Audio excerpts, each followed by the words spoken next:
ჩვენი ტოლი რომ იყავით, თქვენ ცელქობდით, თუ ბავშვობიდან განსხვავებული იყავით. ერთი რამ მინდა ვთქვა, ბავშვობისთვისაც და დიდების. ჩემი აზრი, შეიძლება ეხლა მე ვწდები ამას რო ამბობ. აი პულტიანი მანქანა ხო გინახიათ? რო დარბის ოჩაღად. ხო არის რომ მე ცოტა მოიწყენს და ეგრე დადის, რატომ?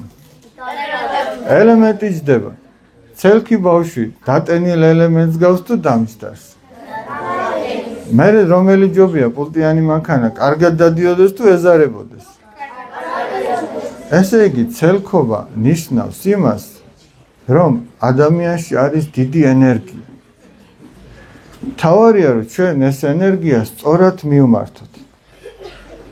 ბავშვი თუ აი ამ ენერგიას სწორად მიმართავს, ანუ მშობლის გამოცდილებას გაიზიარებს, ის შეძლებს რომ ეს ენერგია სწორად მიმართოს და შეიძლება რომელიღაც სახეობაში ჩემპიონიც კი გახდეს.